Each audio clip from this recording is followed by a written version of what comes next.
Hello, world history heads. It's Mr. Janosiak coming to you from my house.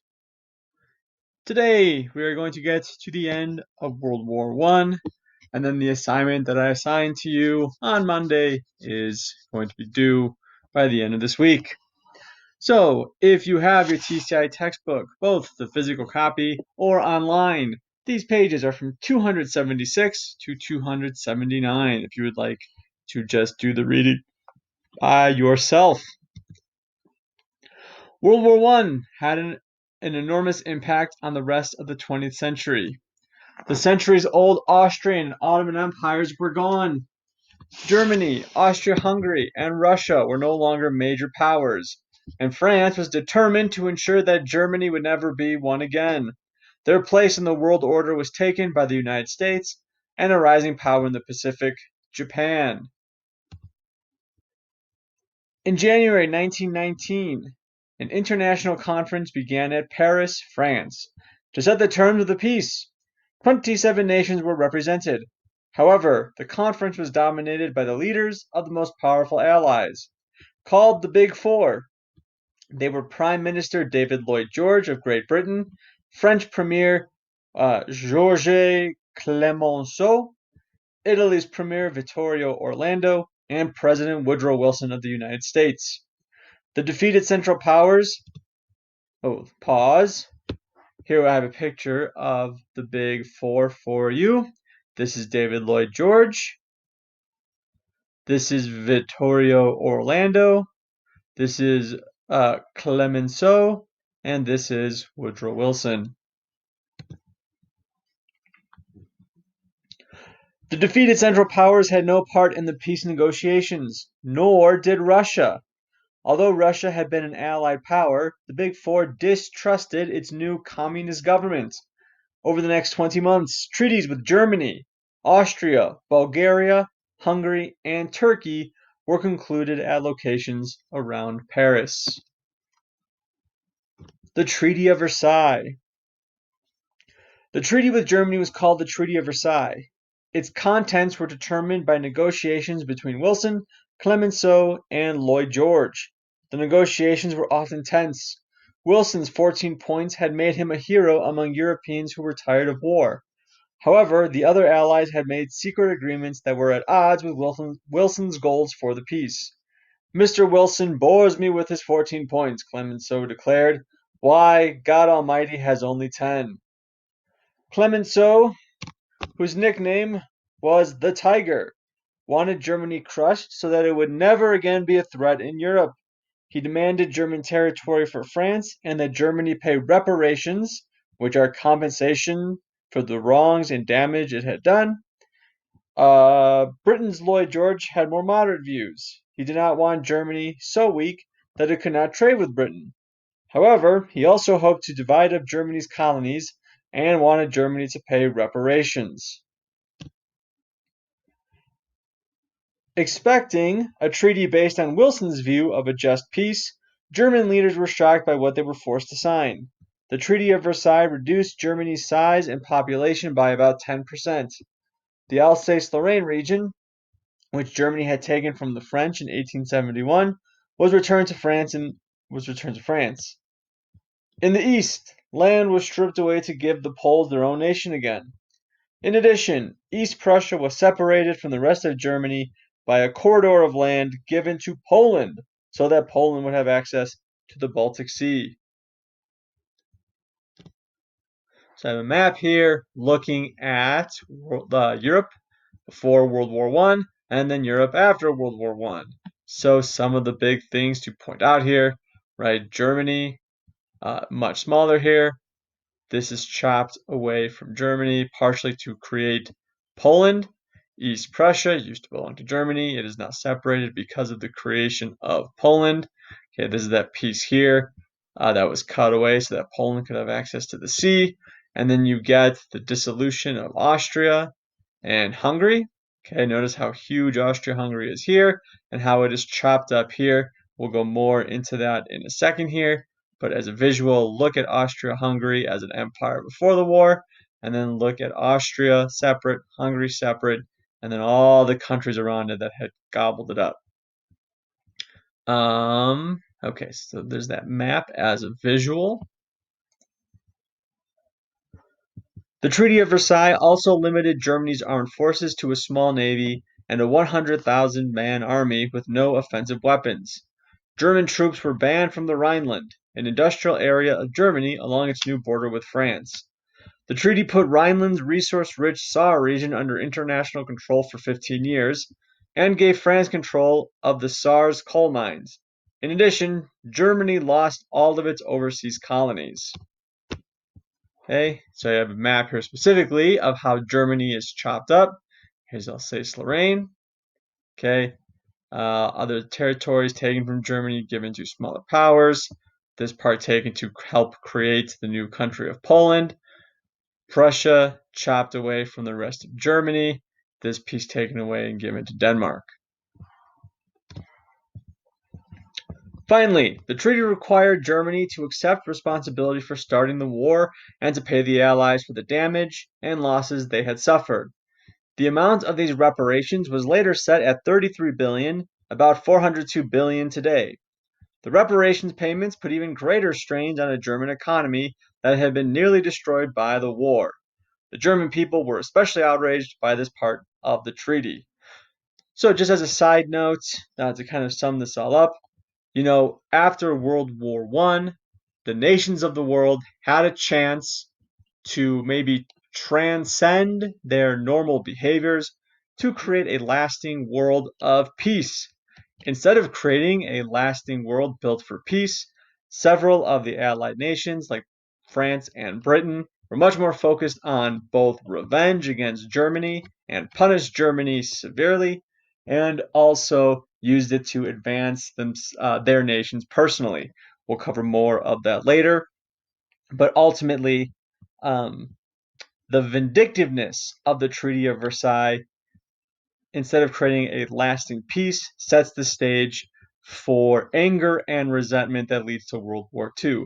So the past few minutes here, just reflect on all the ways that the Allies punished Germany, which of course sets the stage for 20 years later for radicals to come into power and start World War II. We had an opportunity, but the leaders of the past failed humanity. The other Central Powers. Austria-Hungary fared badly too. The Allies broke up its empire along ethnic lines.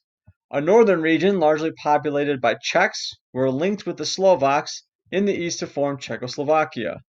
The empire's Slovene, Serb, and Croat peoples were joined with Serbia to form the new nation of Yugoslavia. Romania and Italy also gained territory, although the Italians felt that their gains were not nearly enough. The land that remained became the separate nations of Austria and Hungary. Bulgaria, another Central Power, lost territory to Yugoslavia and Greece. The Austrian army was limited to 30,000 men, while Hungary's army was limited to 35,000 men. The treaty with Bulgaria allowed it an army of 20,000. I'm going to be here. The Allies also dissolved the Ottoman Empire. Perhaps more than anywhere else, secret wartime agreements between the Allies shaped the peace with the Ottomans. Britain and France took over most of the Arab areas of the Ottoman Empire and created borders that shaped the modern map of Southwest Asia. Greece and Italy received parts of Turkey itself, while other parts came under British and French control. This is the map here.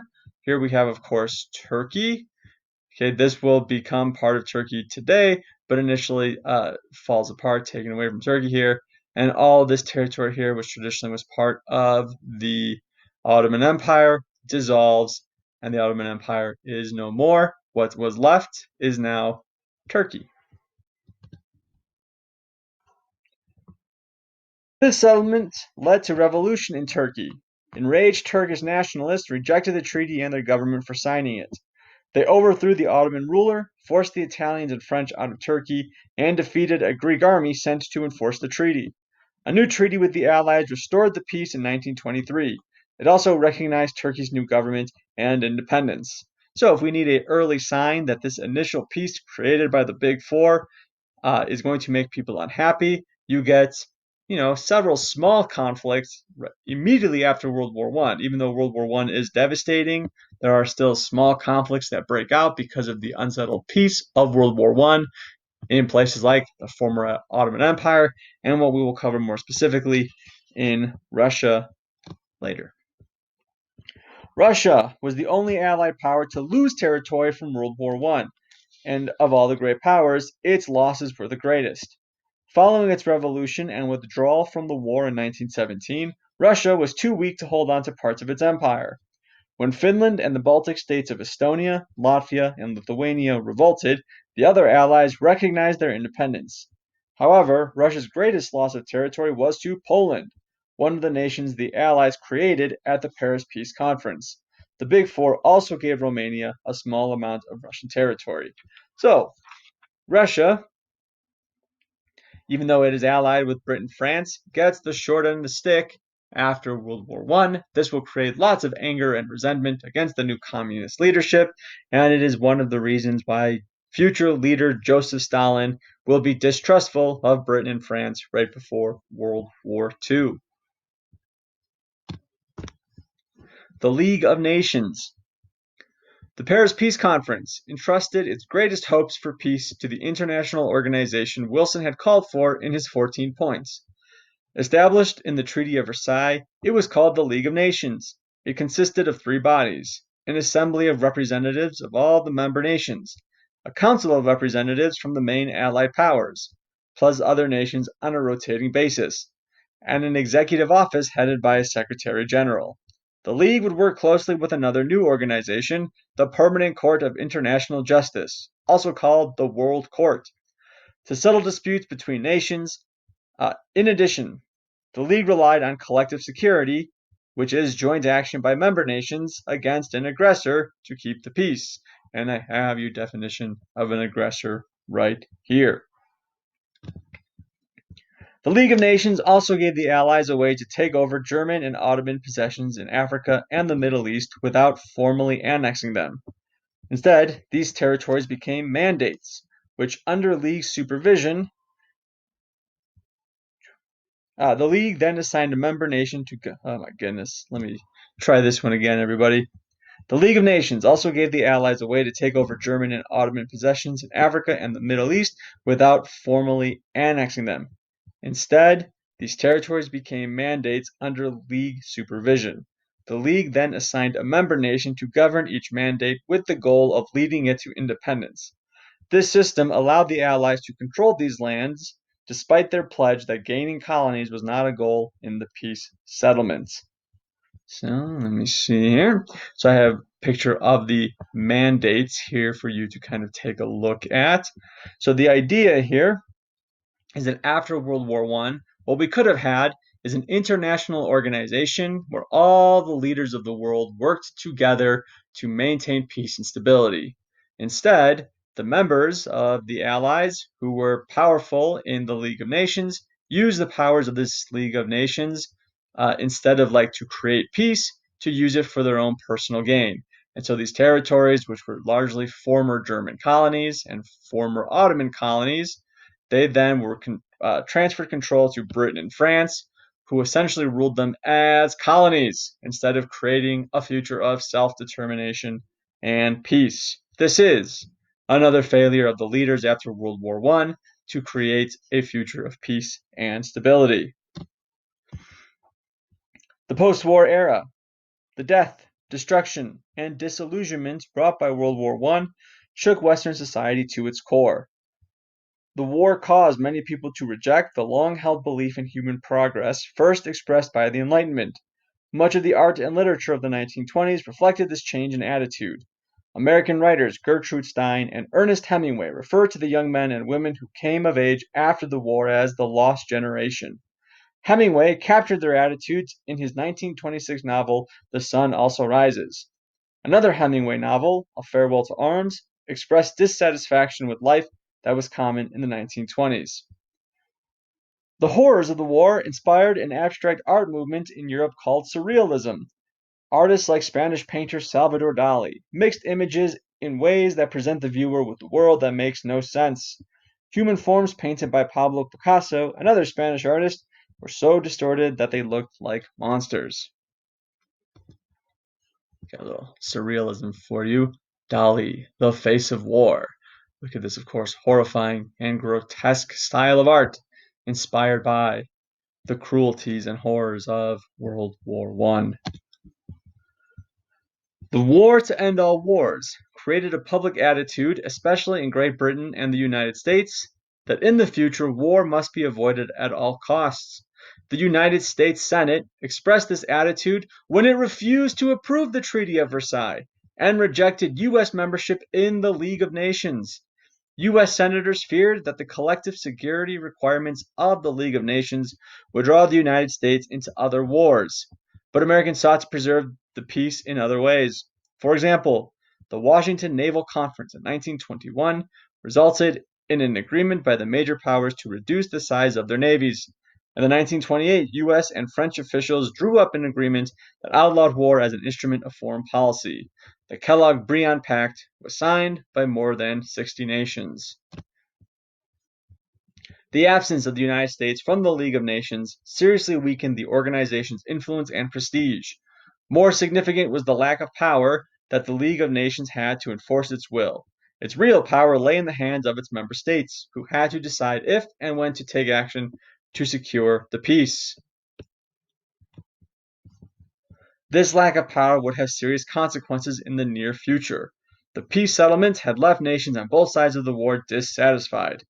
Germany felt betrayed and desired revenge. Japan and Italy had territorial ambitions that remained unfulfilled.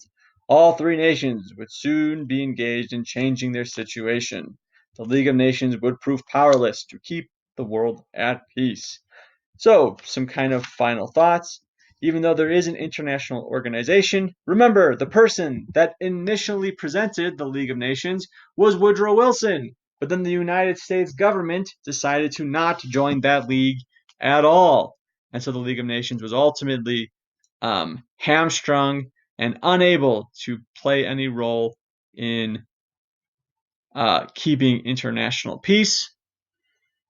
Germany, because of the harsh treatment that it suffered under the Treaty of Versailles, would be both humiliated by its reduction in army and territory, and then the idea that they were blamed for the war and that they lost and that they had to pay for the war is going to create a tremendous amount of resentment and set the stage for radical leaders like the Nazis to come into power.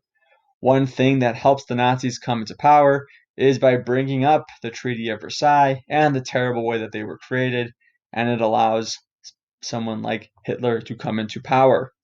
The League of Nations could have been used as a tool to enforce peace. Instead, powers like France and Britain used it to gain more territory and colonies for themselves, and of course refused to give up their international colonies, which will again create a future of destabilization. And already, even though World War I has just ended, we have begun to set the stage for World War II.